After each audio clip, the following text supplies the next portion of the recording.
Chers frères, chères sœurs en Christ, soyez les bienvenus à ce moment de prière et de réflexion.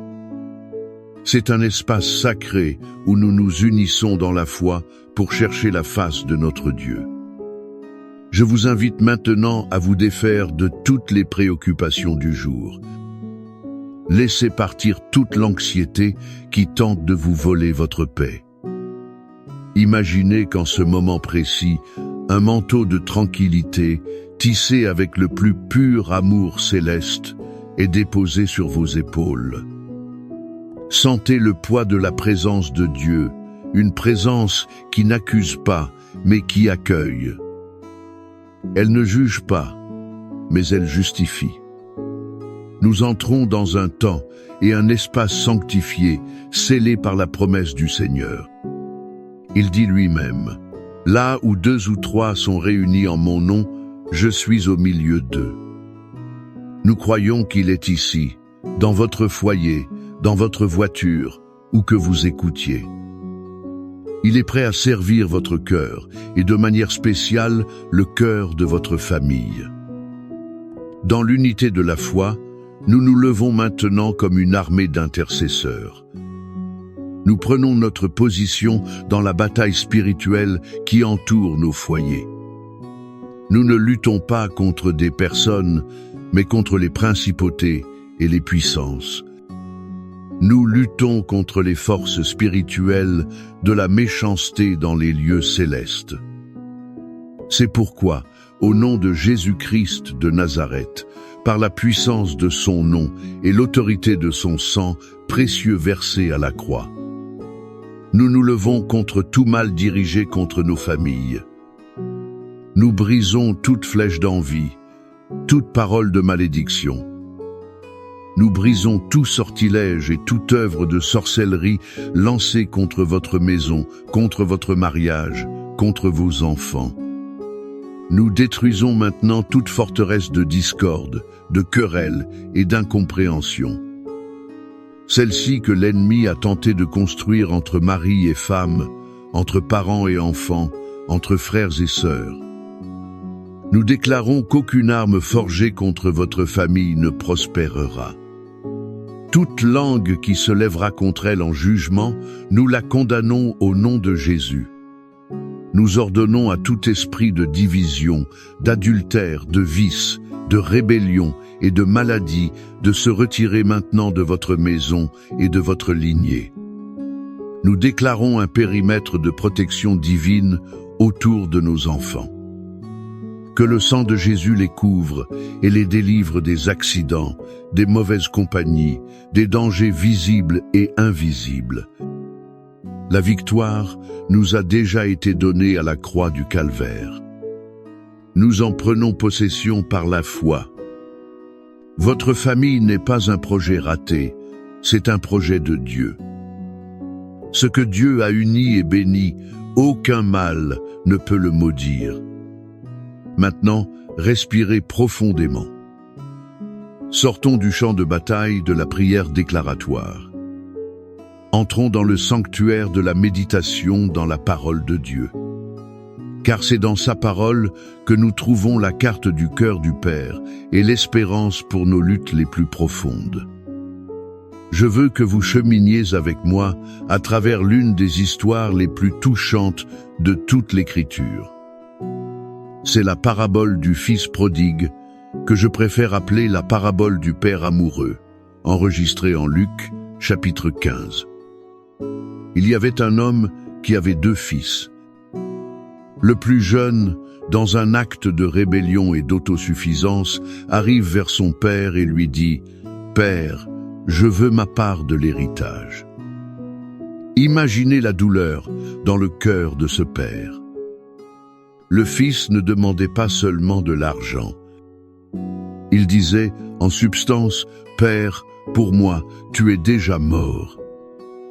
Ce qui m'importe, c'est ce que je peux obtenir de toi. » Et le père, dans un acte de respect douloureux pour la liberté de son fils, partage ses biens. Le jeune homme rassemble tout et part pour une terre lointaine. Là-bas, loin des yeux et des valeurs de son père, il gaspille tout ce qu'il a. Il vit de manière imprudente et dissolue.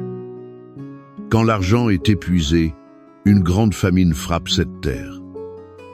Il commence alors à être dans le besoin. Celui qui voulait être libre devient esclave, s'occupant de porcs. Il désire manger la nourriture qui était donnée aux animaux. C'est au fond du gouffre, dans l'odeur de la boue, dans l'humiliation absolue, qu'il rentra en lui-même. Il se souvint de la maison de son père, où même les serviteurs avaient du pain en abondance, alors que lui périssait de faim. Et il prend la décision de revenir. Il prépare un discours de repentance. « Père, j'ai péché contre le ciel et contre toi. Je ne suis plus digne d'être appelé ton fils. Traite-moi comme l'un de tes serviteurs. » Mais la partie la plus puissante de l'histoire est ce qui se passe ensuite. Le texte dit que, comme il était encore loin, son père le vit. Cela signifie que le père n'a jamais cessé de regarder l'horizon. Chaque jour, ce père montait sur la véranda, scrutait la route, le cœur serré de nostalgie. Il attendait de voir la silhouette familière de son garçon. Il n'a pas attendu que le fils arrive et s'humilie. En le voyant de loin, le père, ému d'une intime compassion, courut. Dans cette culture, un ancien qui courait était un acte qui blessait sa dignité. Mais l'amour de ce père était plus grand que son orgueil. Il courut, se jeta à son cou et le couvrit de baisers. Il le fit avant même que le jeune homme ne puisse prononcer son discours préparé. Il ne demanda pas où le fils avait été. Il ne demanda pas l'argent en retour. Il ne fit pas de sermon. Il célébra simplement le retour. Il ordonna: apportez la plus belle robe, un anneau pour son doigt, des sandales pour ses pieds. Apportez le veau gras et tuez-le, mangeons et réjouissons-nous.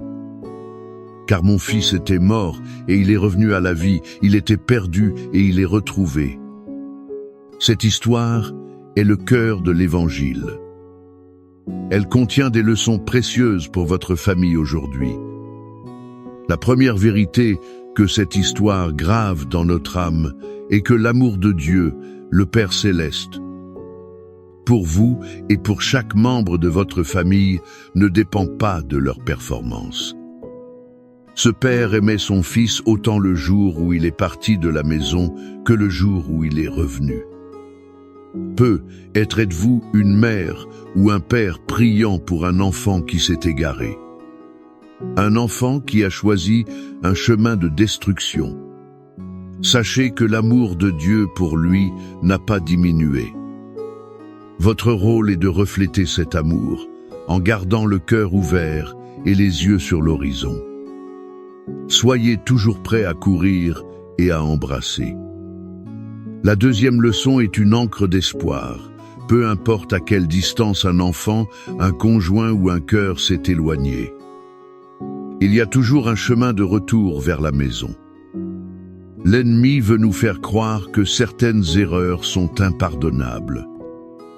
Il veut nous faire croire que certains ponts ont été brûlés à jamais.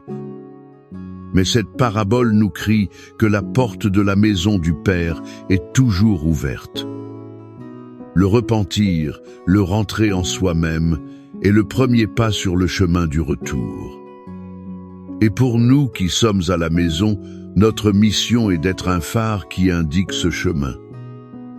Nous le faisons avec prière, amour et espérance, jamais avec jugement et condamnation. Et la troisième vérité, peut être la plus difficile et la plus libératrice, est le pouvoir restaurateur du pardon. Ce Père a pardonné complètement. Il n'a pas seulement pardonné, il a restauré l'identité et l'honneur de son Fils. Les vêtements neufs, l'anneau, les sandales, tout cela symbolisait qu'il n'était plus un esclave du péché. Il était un fils bien-aimé en pleine position dans la famille. Combien de nos familles sont prises dans des cycles d'amertume?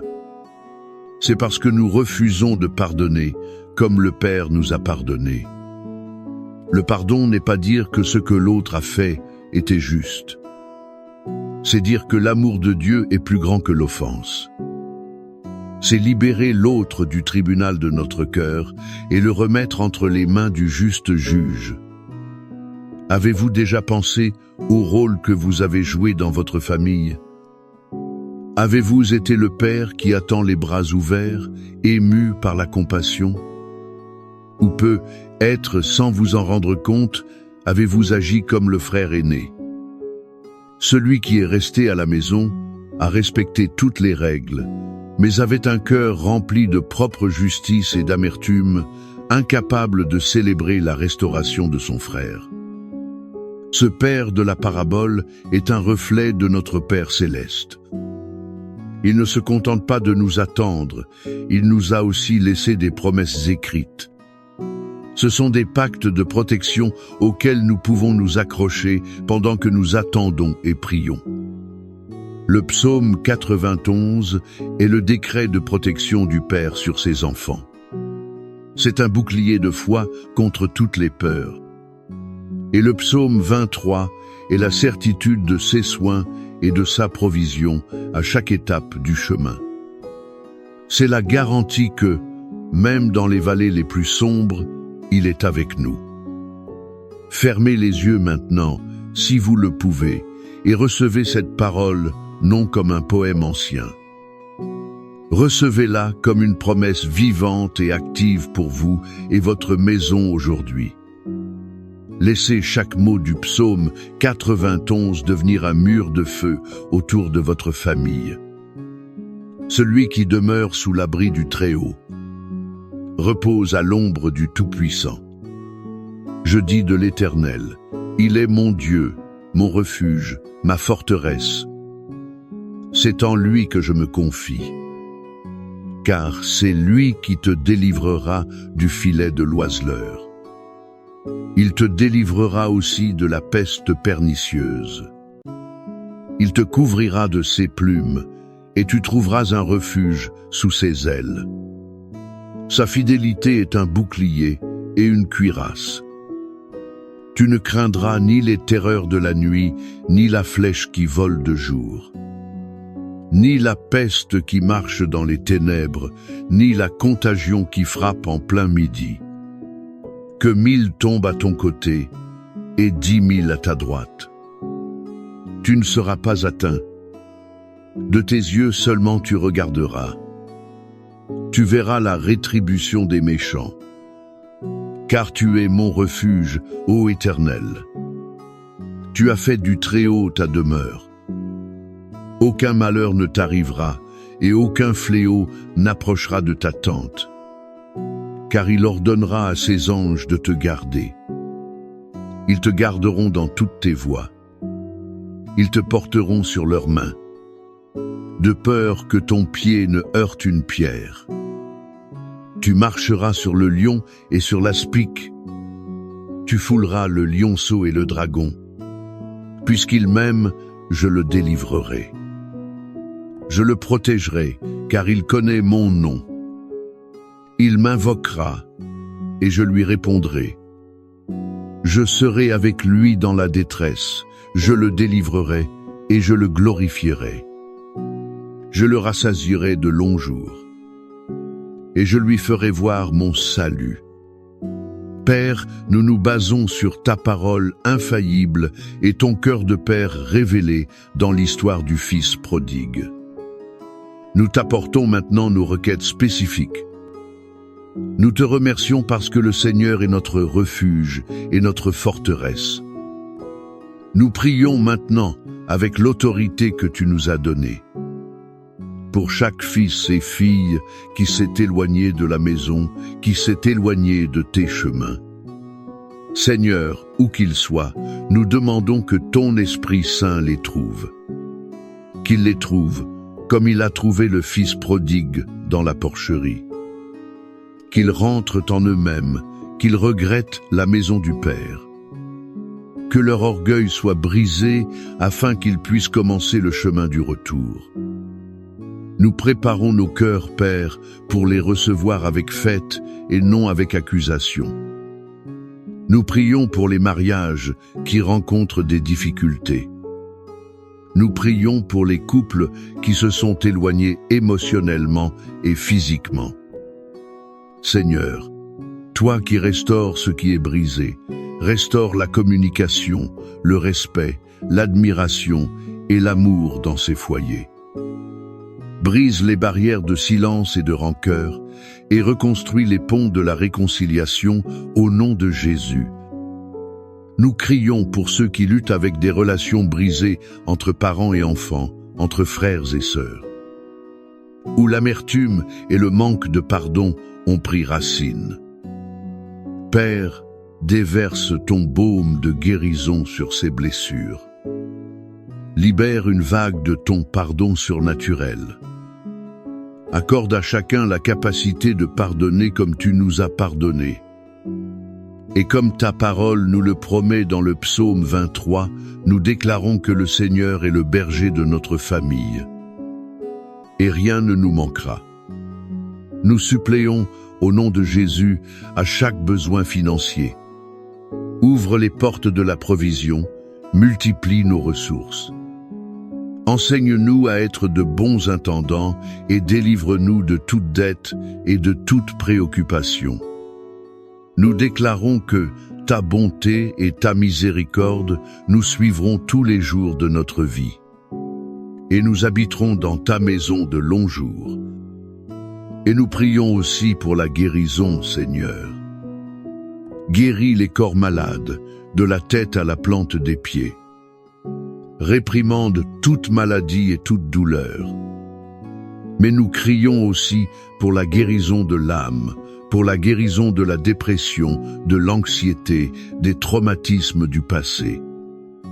Que ta paix, qui surpasse toute intelligence, garde les cœurs et les esprits de chaque membre de notre famille en Christ Jésus. Je veux vous inviter maintenant à utiliser l'espace des commentaires comme un autel. Ce n'est pas un acte d'exhibition, mais un acte de foi. Écrivez le nom de votre famille ou les initiales. Écrivez le nom de ce fils ou de cette fille pour lequel vous intercédez avec des larmes. Écrivez votre demande spécifique. En faisant cela, vous prophétisez « Je remets cette cause entre les mains du Dieu Tout-Puissant, du Père qui court vers nous. Formons une chaîne d'intercession les uns pour les autres. Nous croyons que la prière d'un juste a une grande efficacité. Que la protection infaillible du Très-Haut soit sur vous. Que l'ombre accueillante du Tout-Puissant soit sur votre maison. Que le soin détaillé du bon pasteur et l'amour extravagant du Père qui attend à bras ouverts soit sur vous, sur votre maison et sur toutes les générations de votre famille, aujourd'hui et pour toujours. Que la paix de Christ soit l'arbitre dans votre cœur. Que l'espérance soit votre force inébranlable. Au nom de Jésus, Amen.